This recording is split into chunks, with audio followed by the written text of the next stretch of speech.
Good evening, I'm Wendy Burke. Welcome to a special CBC Presents for World Suicide Prevention Day in association with the Ministry of Youth, Sports and Community Empowerment. It's a panel discussion addressing the silent epidemic of suicide ideations in Barbados.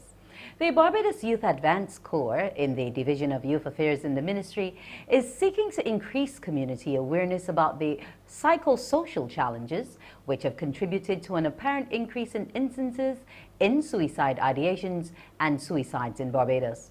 Worldwide, approximately 1 million people die from suicide every year, a figure that's to one death every 40 seconds. Suicide accounts for 0.4% of deaths in the world and ranks among the 20 leading causes of mortality.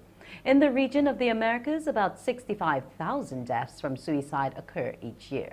The theme for this year's World Suicide Prevention Day is creating hope through action. And tonight, our panelists with us are psychiatrist Dr. June Price Humphrey, mental health specialist Ms. Janelle Chase Mears, youth activist Tahir Bulbulia, and social activist Anand Budram. You can be part of this discussion to share your thoughts and perhaps maybe your experiences and concerns. You can contact us by calling 228-5562 or 228-5563. Or you can WhatsApp us, messages only, on 228-5562 or post your questions or concerns on our Facebook page at CBC Barbados and at Division of Youth Affairs. We'll meet our panel and begin the discussion after the break.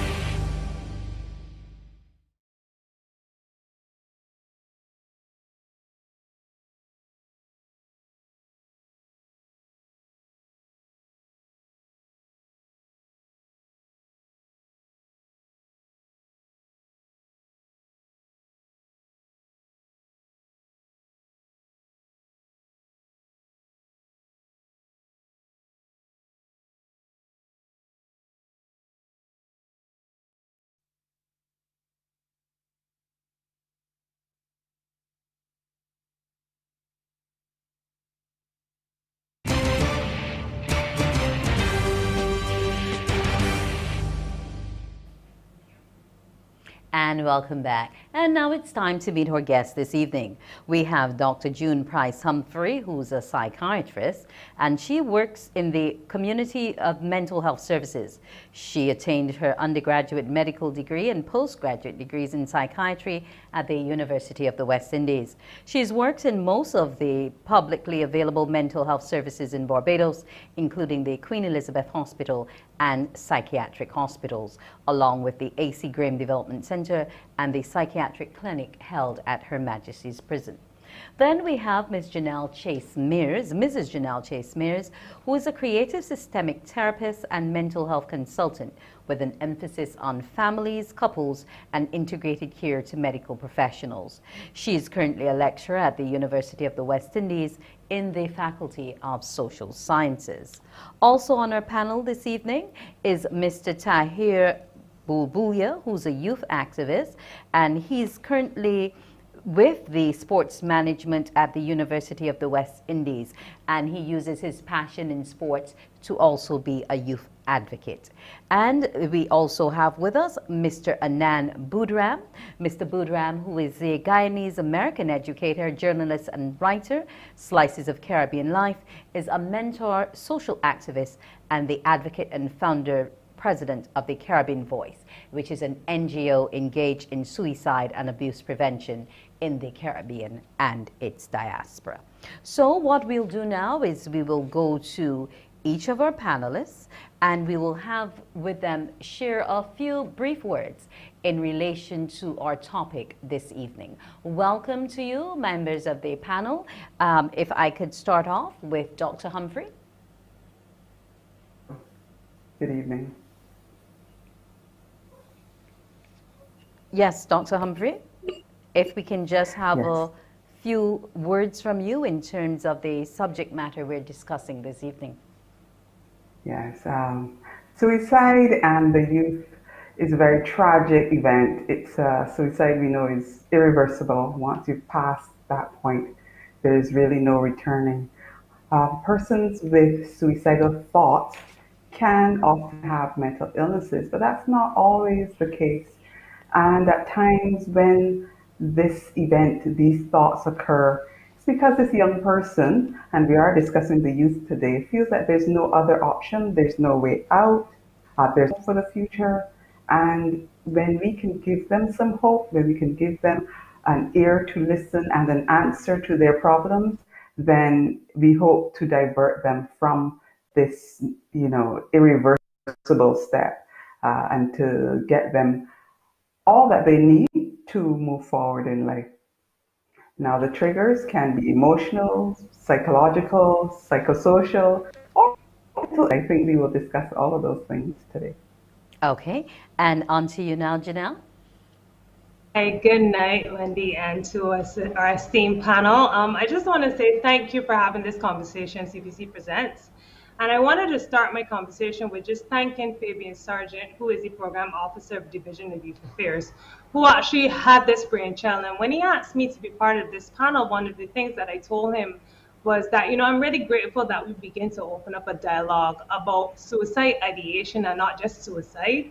And also for us to start having a conversation about what mental health and brain health actually could be and could look for our youth of Barbados and our youth in the wider Caribbean. Because one of the things as we begin to navigate World Suicide Prevention Day, and I love the fact that our theme is creating hope through action, is to give people concrete tools with regards to how they actually take care of their brain health, their hardware and their software, and also actually provide an opportunity for parents to support when they're not quite sure what is happening with their loved ones or their young ones, and also to give them some tools. Because one of the things I've learned on my journey of understanding suicide, suicide ideation, suicide thoughts, self-harming, is that often people think that there's no way to shortcut this end. And I'm a firm believer in preventative stance in mental health. I'm a firm believer in if you teach people about their cognitive health, their brain health, their psychosocial health, the ability to reduce some of the things that are happening in our day-to-day experiences will actually be greater. On to Mr. Bubuya. Tahir, are you there? Good night, Wendy. Good night, Barbados, and good night, esteemed panel. First of all, let me thank the Division of Youth Affairs and CBC for inviting me onto this integral and important discussion on this very important day. And yes, I'll piggyback on what my fellow panelists would have said. The youth, over the last 20 months, we've perhaps faced the most challenging times has ever faced, from the onset of the COVID-19 pandemic to the ash to the hurricane that passed most recently. We have faced it all. And many of our youth and our people within our society have lost hope in being, in living, and lost hope in being of benefit to the society. And it is most important that we have this discussion. But what I would love to look at and what I would love for us to discuss tonight is solutions. How can we action these solutions to helping and be proactive in helping someone out there today? And most definitely, it is a silent epidemic. We do not have enough discussions and we do not have enough solutions on it. And it's most definitely that we have to look at this as a form of a solution discussion and really look to impact the lives of our young people out there and our people within our society. So definitely looking forward to it. Okay, and let's not forget that you can feel free to call us or WhatsApp 228-5562 or call 228-5563. Okay, Mr. Budram isn't on the call as yet. He will join us as soon as he is able to. Let's look at what are some of the warning signs. We're calling it a silent epidemic, but there must be something that shows forth in that young person at some stage to give us an idea that all is not right with them mentally, all is not right with them emotionally. There's some pain, there's some tension, there's some unsolved issue.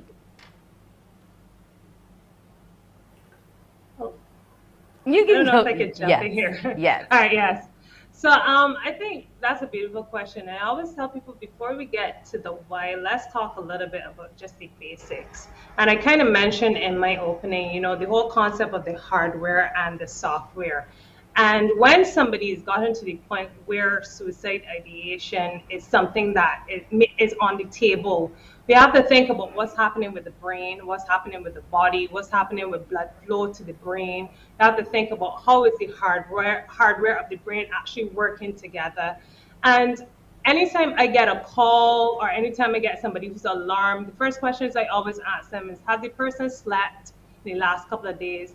Has the person actually had something to eat, maybe something green in terms of nutrients, in terms of oxidation of the blood and also the brain? And 9 out of 10, the answer is often no, right? And from there, I then begin to have a conversation, because then the software is actually what are the updates, what's the environment, what are the negative, what the destructive narratives that are consistently being said in that environment that the individual is in. And once you can start to kind of see these things happening, you can get a better idea of what is actually going on within the individual's direct environment and what may actually be going on in the individual's brain. And we have this notion with regards, and you hear this all the time, people say they haven't noticed any signs.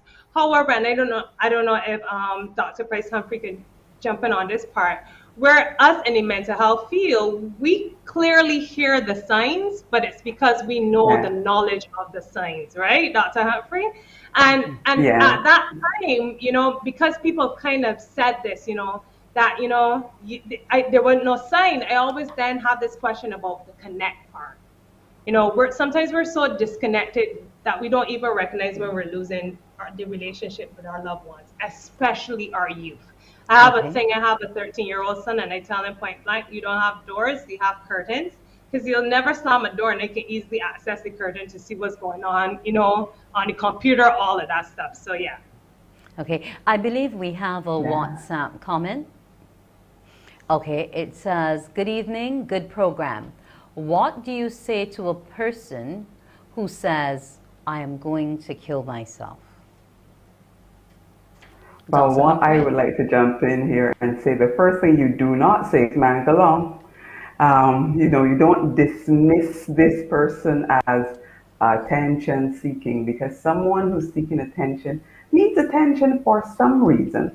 And then we want to take this person seriously, because if at this moment you are thinking, I wish to kill myself, I want to kill myself, I have no hope, whether or not the person listening can identify with the problem doesn't mean it's not a problem. Ms. Chase Mears meant just now that sometimes persons say they don't see the signals, but it's sometimes a situation where you will say, man, I went through that too, and this, I got through it, and so will you. This young person doesn't know that. Maybe they don't have the life experiences. Maybe they don't have the support you may have had. Maybe they don't have at this time the resilience, or maybe they just don't know that they have it. Maybe the problems they're reporting really are a problem. And so I will start with saying, don't tell them go along. Don't dismiss the things they're saying. Don't say things like, I went through this too. What you can say is, okay, tell me what is triggering it. Can I do anything to help you? And have you gotten help before? What worked? What didn't work? And then you can go from there. Maybe it's a social problem. Maybe it's an emotional problem. Maybe this person just doesn't realize that they have the reasons and the skills to get through this next step, but they don't see it yet. Tahir, do you want to weigh in here before we go off to break? Yes, most definitely. And I think person out there that comes to anybody and says they want to kill themselves, you have to try to calm them down first of all, and try to find the reason for why they would want to kill themselves. As Dr. Humphrey rightfully said, there are many factors, and I find a lot of persons, when young people are facing challenges, well, young people don't got no stress. What when they got stress for? We have to go away from that mindset. And Janelle Chase Mears is doing an excellent job in the mental health space. And we really need to dive in and see what the real issues of our young people are. Everyone has stress. We have a notion in Barbados, unfortunately, that when you're young, you have no stress. But we really have to go away from that and delve into the issues our young people are facing, and really then look at the why. and find out what's really going on. Why are they feeling this way? Maybe it's an issue at home. Maybe it's an issue at school. Maybe they don't have any finances. So it's a lack of opportunities, and our systems unfortunately do not cater to that. But we have facilitators and counselors there that will provide them with that safe space that they can express themselves. But we need to promote that and provide these options for our young people to see that there are opportunities, there is hope. Don't ever Okay. lose the faith, young people. All right, when we come back, we'll discuss more about those triggers and what we're actually able to do to try to stop the idea from becoming reality. You're listening to our panel discussion on CBC Presents for World Suicide Prevention Day. Our topic, addressing the silent epidemic of suicide ideations in Barbados. We'll be right back.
Welcome back to CBC Presents. Our guests, Dr. June Price Humphrey, a psychiatrist, Janelle Smears, a mental health specialist, Tahir Bulbulia, youth activist, and Anand Budram, who's not joined us just yet. I believe we have a caller on the line.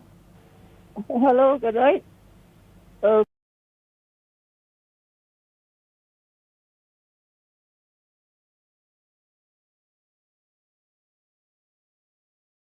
It's a very interesting topic I myself like to deal with because of situations, that very challenging situations I had to deal with.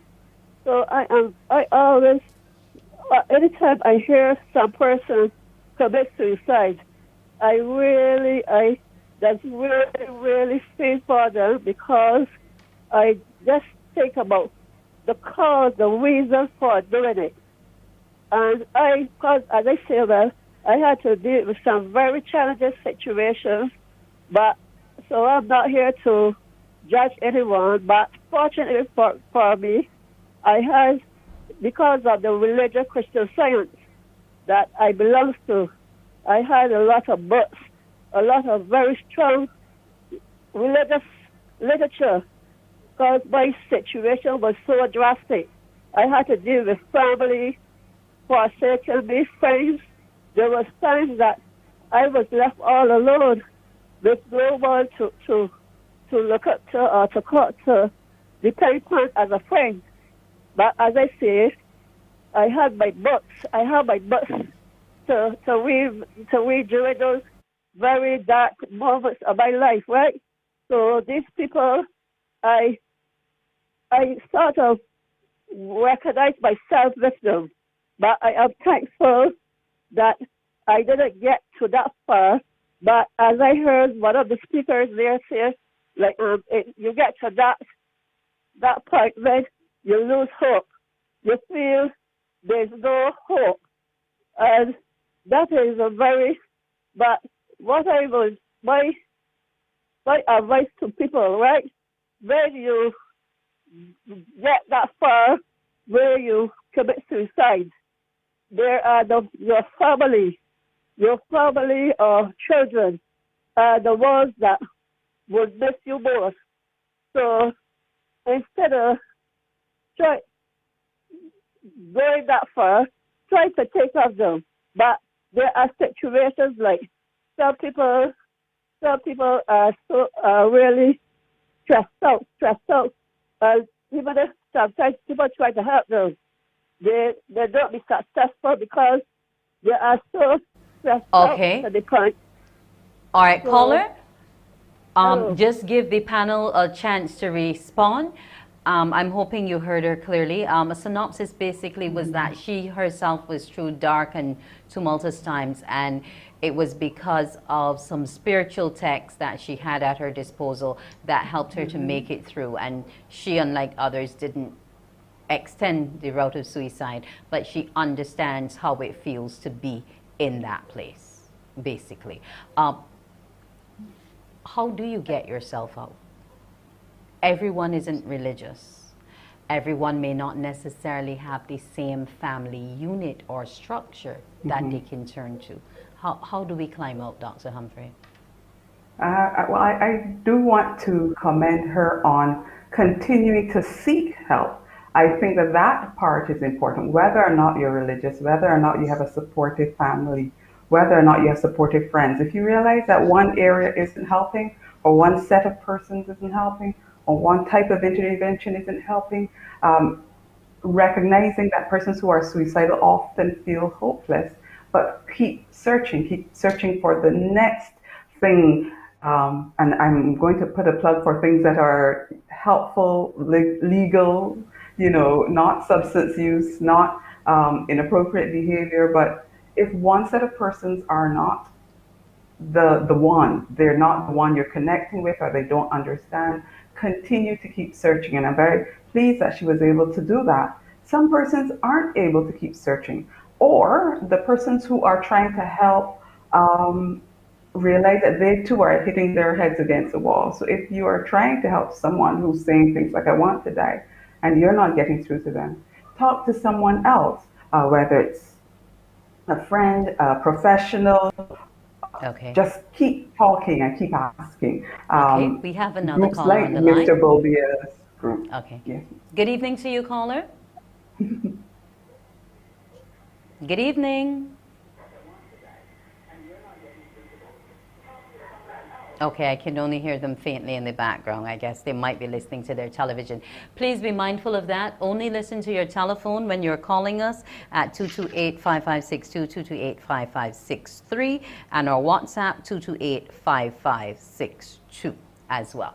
So let's continue with our discussion. Dr. Humphrey was saying keep searching for that additional solution if one doesn't work.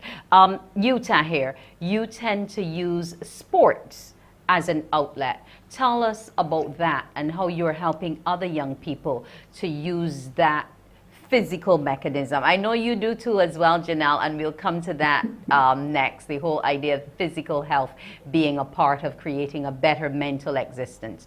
Talk to us, Tahir. Yeah, thank you, Wendy.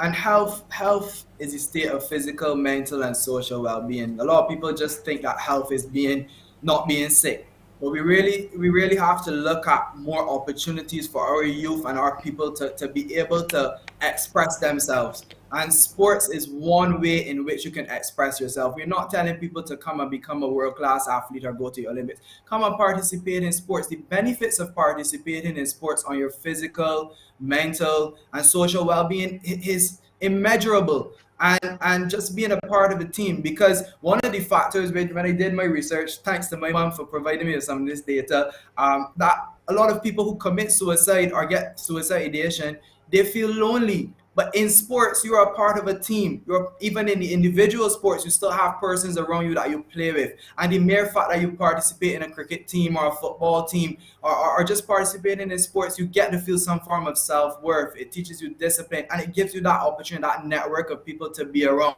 to express yourself. And I will go to say that we really need to provide more opportunities for our youth to participate in wholesome activities within our communities, within our school system, and within our overall society. And I'm pretty sure that if we can have more wholesome activities for our youth to participate in, the suicide rate can drop, and I certainly believe crime and violence, the issue of crime and violence can certainly decrease in Barbados. But we really need to provide these opportunities. Sports has been that one for me, where I've used sports as a way and provided opportunities for persons in sports to really see the holistic benefits of participating in sport. But I know Janelle can expand more on the mental health Yes. aspect of it. But before we get to Janelle, we have another caller on the line. Good evening to you. Hi, good evening to the panel. Good evening to you. Good evening. Hi, Good I have a evening. question. I have a question. Y'all are hearing me? Yes, we are. Okay, I'm not sure if it was answered, but I heard they said earlier that as the clinicians, they know the signs of somebody who would commit suicide. You knowing the signs are not telling me what the signs are, because I would be in a house and I would be saying, or somebody would have committed suicide. So, but he was a sweet boy and he was doing everything correct, and it didn't appear as though anything was wrong with him. The next thing you know, he has committed suicide. I'm in the house with him and I'm shocked. Oh my God, what happened here? I don't know the signs. That's one. And another thing, I don't know if it's a myth, but they say as the clinician, they wonder if it is safe to bring up the actual suicidal ideations or thoughts in the counseling session, because it might drive a fear in the clinician that because you're bringing it up all the time, it might drive the person to actually commit the act. So I wanted to know what your take was on that. Thank you. Janelle, this seemed to have piqued your interest immensely. Yes, both myself and Dr. Freddie looking at. That is absolutely one of the biggest myths in helping somebody, that when you start to talk about suicide, that they're actually going to commit the act. In fact, do not be afraid to ask, because what you actually do is normalize the opportunity for people to talk about what is going on with them, and then you provide an intervention and a solution, right? When, as Tahir talked about, one of the main reasons people have suicide ideation is that they believe they're isolated or they're burdened onto somebody. So when we choose not to have a conversation with somebody, because we ourselves are scared, we also tell them that what they're feeling is actually not real or not good enough for them to bring it to the family. And then another point on it is that how are we connecting with each other? Just because somebody's a sweet person doesn't mean that we've actually connected with people. And I teach, and I always tell my students, how do you know that the other person on the other WhatsApp line is the other person? Okay. Sometimes you don't, unless you pick up the phone and actually video call them. So we are connecting also very, I can't even find a word to call it, but we don't connect the way in which we used to connect before. And so it's very emailing. Okay, let's just take a break and I'll let you finish that thought when we return. You're listening to a special CBC Presents on this World Suicide Prevention Day.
And we're back.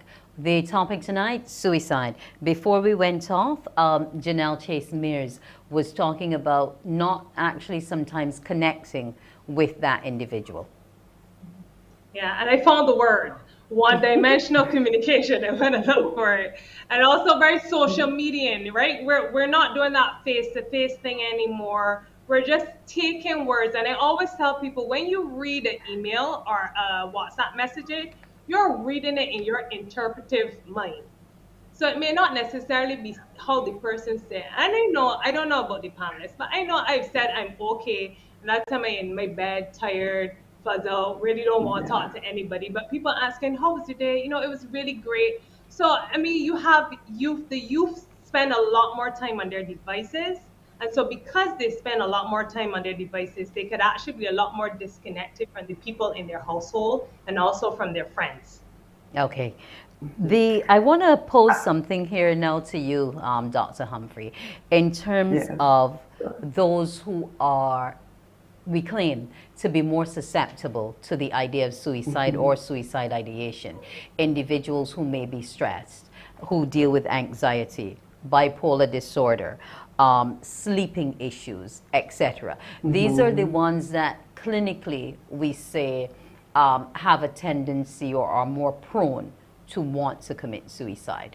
But I'm sure that over time, there are some who have done it, but none of these stress factors may have been present.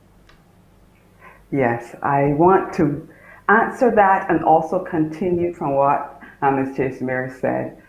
If you ask and the person is not suicidal, you cannot put the idea in their head. Someone who's resilient, who may have good support, if they've never thought of suicide, asking them is not going to make them suicidal. If you don't ask, you risk missing it. And why would you risk missing it? Because there may be things going on that are not overtly depression, anxiety, bipolar. So in the moment, when someone has this thought, it is something in the moment that has driven them to that point. It may be a series of events that have been piling up. So yes, you not getting along with your friends, someone is ghosting you on social media, or bullying on social media, you're not doing well in your exams, or you're not doing well in your perceived activity. So these are issues that may be in the young person's mind before they've had any of a mental illness. But these are ongoing stressors. And to answer the caller's question, how do you know? You go past the you good? And they say, yeah, I'm good. And that is as much as the conversation evolves. If you really want to know what's going on, if you really want to know the triggers that may push someone to having these thoughts and then carrying out the action, we have to have more than just a superficial conversation. What did you do today? How did you feel about not winning that race? How did you feel about the marks you got in your exam? What made you laugh today? What made you cry today?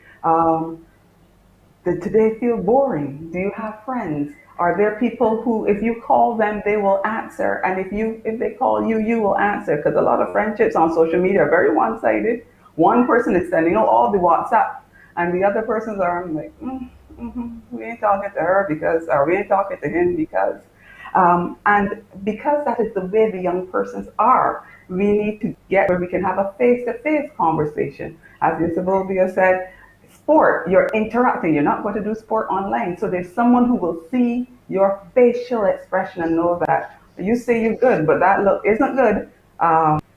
There's someone who will notice that, your art is getting darker and you say you're good, but the things that you're creating aren't so good. There's someone who will notice that, yeah, you're still passing your schoolwork, but you're not putting the effort into it. And those are the things that we're not going to see if the conversation is superficial, if you're afraid to ask whether or not you had a good or a bad day, and then afraid to actually listen to this young person. I do want to keep mentioning young people because that is the topic today, because a lot of adults seem to think that because they've been through it before, eventually they will quote unquote grow out of it. When what we do in adults began in the youth. And therefore, if we're going to pull back this type of, as this title says, silent epidemic, we have to be able to get our youth to be more than just on the surface. And unfortunately, right now in social media, it's very superficial. Okay, I want to go to a WhatsApp comment, which we have.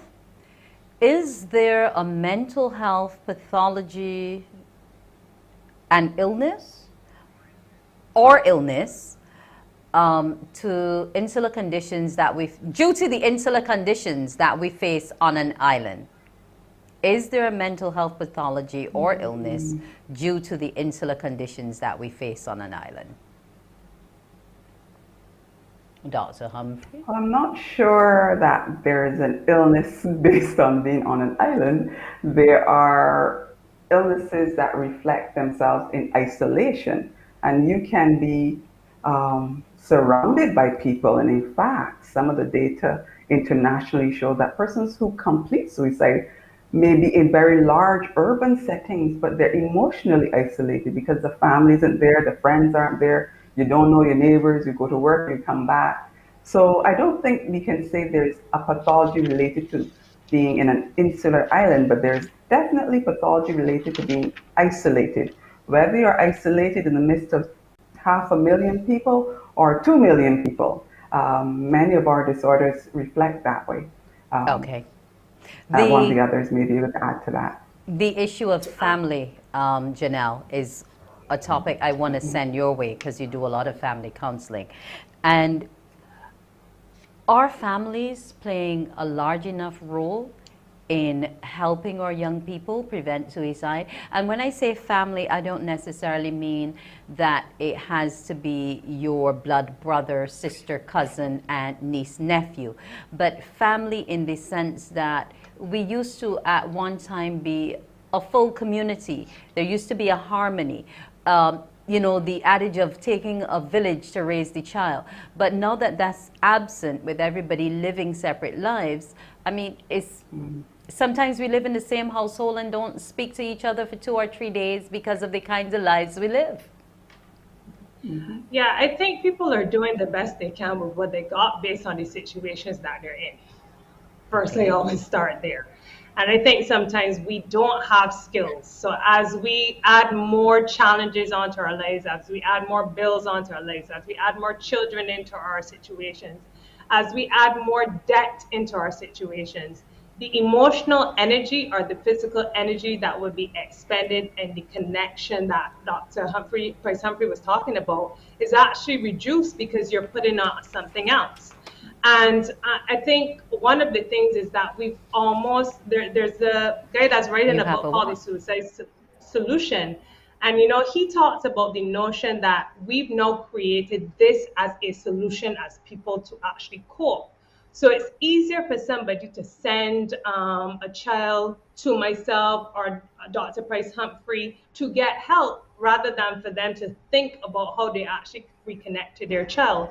So for me, it's how do we actually begin to give people tools that they can actually help with their child's mental health development, their cognitive health development, and understand that that really is our responsibility as long as we're dealing with our youth.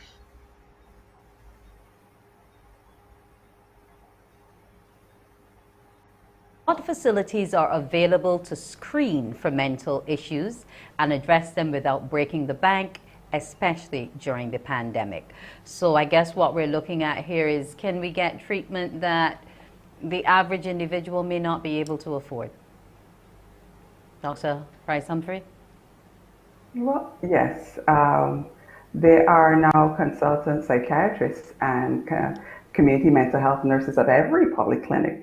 And therefore, if you're registered in a polyclinic system, we are available.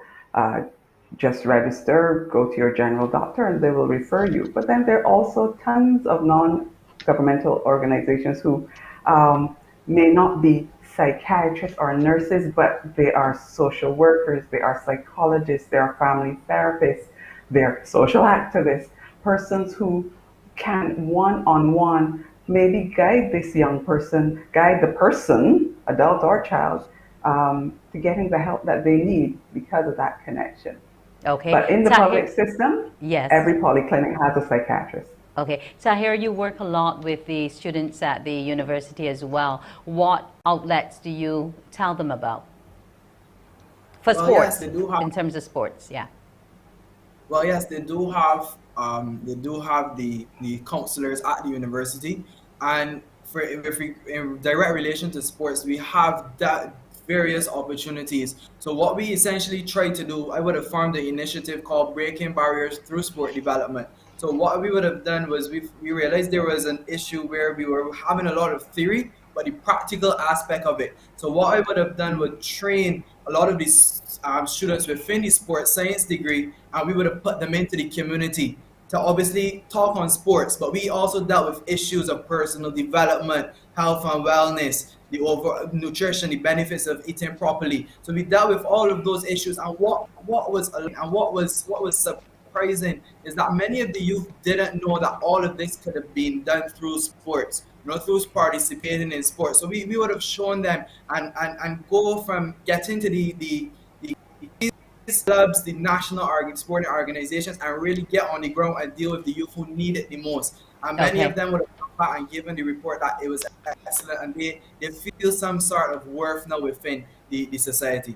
Well, we're glad to hear that they're recognizing their self-worth within Barbados. It's time now for another break. We're talking suicide prevention on this World Suicide Prevention Day with my panel of Dr. Price Humphrey, Janelle Chase Mears, and Tahir Bobulia. Mr. Budram, unfortunately, has not joined us as yet.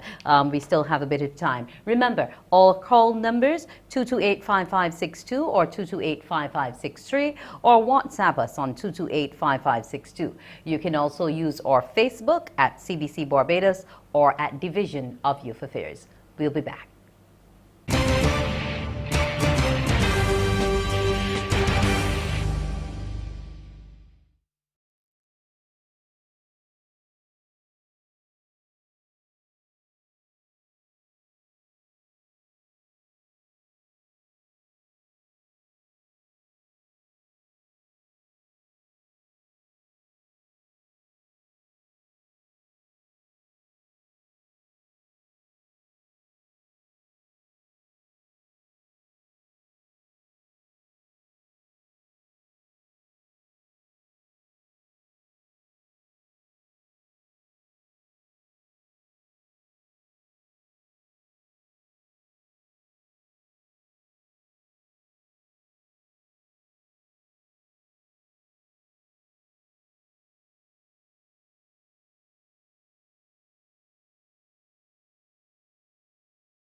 Yes, we have a caller on the line. Good evening to you. Yeah, good evening.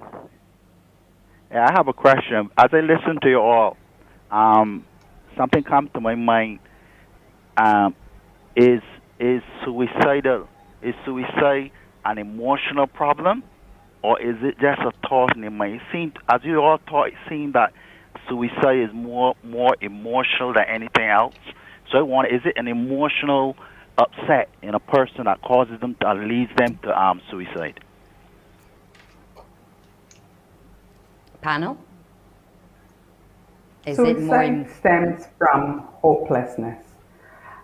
Whether you've been hopeless over a period of time because of illness, or you're completely hopeless Pardon? because you just had bad news, lost your job, you have a terminal illness, it may be sudden or it may be long lasting. But at that moment, you're feeling as if this is the only way out.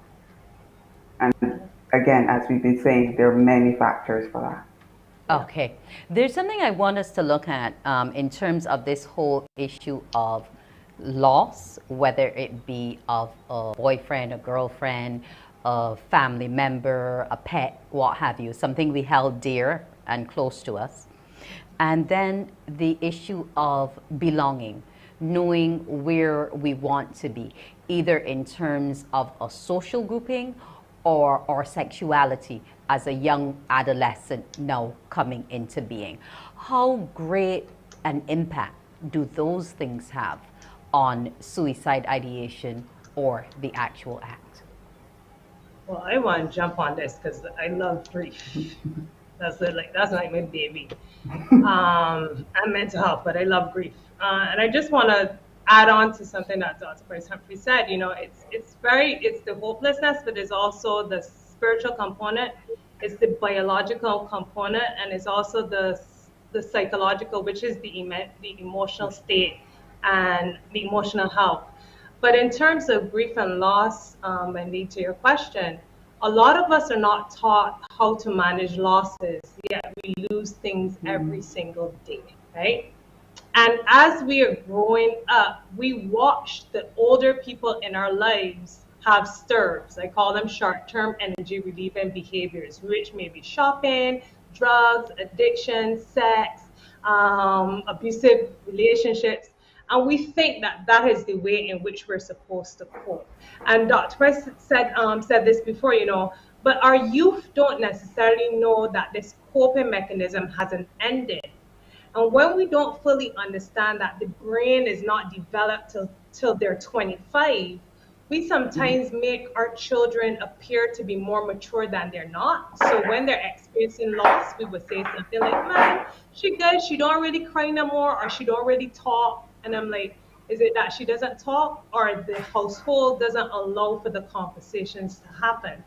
So we really do have to start teaching our young children how to manage loss, because it's coming. Okay. We have another WhatsApper. Yes. I'm in the house with a child who has suicide ideations. What are some coping strategies that I can use, not only for her, but myself as well?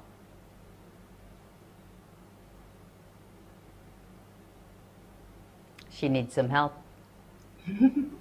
Dr. Price, you want to take this, or I can take it? I would say that without knowing all of the details, let me say for that, if someone is having suicidal ideation, you really should get some professional help to determine just how far these thoughts have progressed, whether there's imminent action, i.e., this person will have a suicide attempt, versus the thoughts are there but no plan. I would also say I'm going to go back to connection. That's my baby, connection. If you didn't have conversations before about everyday things, it's going to be hard to have conversations about something this big. But start those conversations. Little things, big things. And when this young person is having the suicidal thoughts, look for the kernel that you may be able to help them find a solution. The solution may be in the moment. What am I going to do to feel better? Or it may be long term. What are we going to do to solve a problem? Okay. We have a caller on the line. Good evening to you, caller. Good evening. Good evening. Yes. Go ahead with your question. I understand you're not dealing holistic with the individual because you're not dealing spiritual aspect of the person. Okay. Tahir?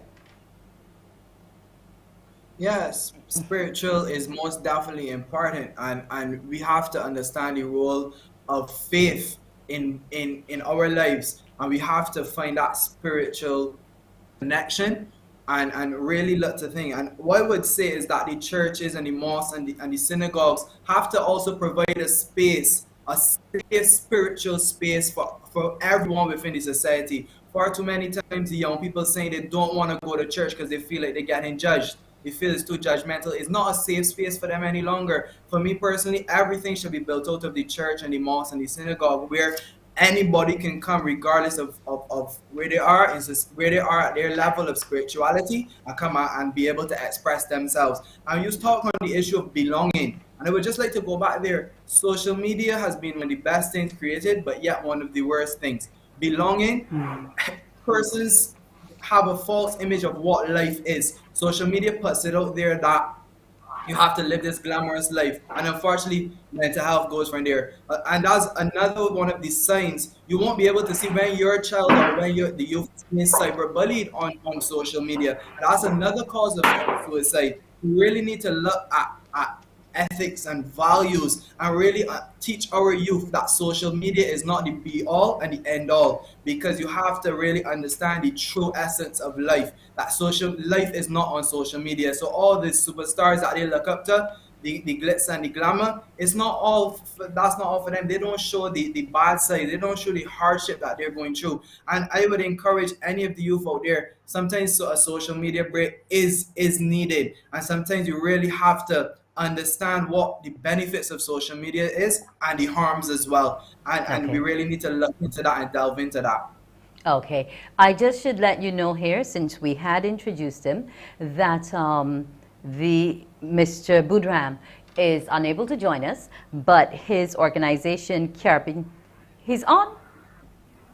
Okay. Okay. Okay, well, we can't go to him right now, but Mr. Budram's position is that he finds that Caribbean parents are a little too reluctant to talk to their teens who have been thinking about suicide. And he believes, just like Dr. Humphrey, that it's always good to ask them for explanations, get into a conversation, and also, as Dr. Humphrey had said, mental health services are offered for free at each polyclinic across Barbados. And I think it's time that we get over the stigma. Yeah, that's one of the things that is holding us back. There's never, ever anything wrong with getting help. We're going to commercial break.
Well, we've unfortunately coming close to the end of our program, and I just want to get from each of our panelists here a brief wrap-up, or at least two takeaways of what we have to deal with, not only what to look for, but how to try to address it. We'll start with you, Janelle.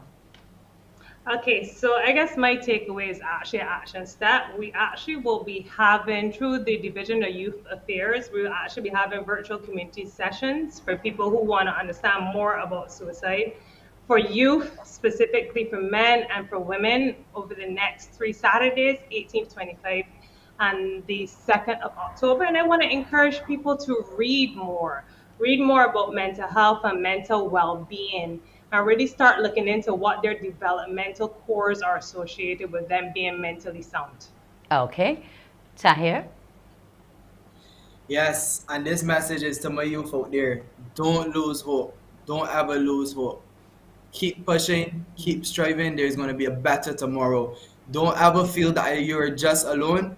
You seek that help. Don't feel like you could tug it out. Don't feel like you could face it alone. There's a lots of persons out there that can help you. Seek that help that you may need. Never ever lose hope to my young people out there. Genuinely, keep pushing, keep striving, and a better tomorrow will most definitely come. But seek that help, and you will definitely become a better person for tomorrow, making it a better Barbados and a better world. Thank you. Okay. Dr. Price Humphrey? Yes, and following from what Mr. Bolvia said, my message now is to the parents. Recognize that your young person is a person. They have a right to emotions. They have a right to have a good day, a bad day, a terrible day. They have a right to feel stressed out over minor things and to ignore big things. They are human beings. The mind and the brain are not separate from the rest of the body. So if the mental health if you would take them to a specialist or even a health provider for physical health issue, do the same thing if you suspect a serious mental health issue. Okay. I want to thank our panelists this evening, Dr. June Price Humphrey, a psychiatrist, Janelle Chase Mears, a mental health specialist, and Tahir Bubuya, youth activist. We're sorry that Mr. Boodram could not join us in time to be part of the lively discussion. Well, we would have looked at the issue of suicide ideations today, and continuing next week, Friday, we're asking you to join us again when we will continue a look at this silent epidemic, but we'll be focusing on men. This has been a special CBC Presents. It was a pleasure bringing it to you. I'm Wendy Berg.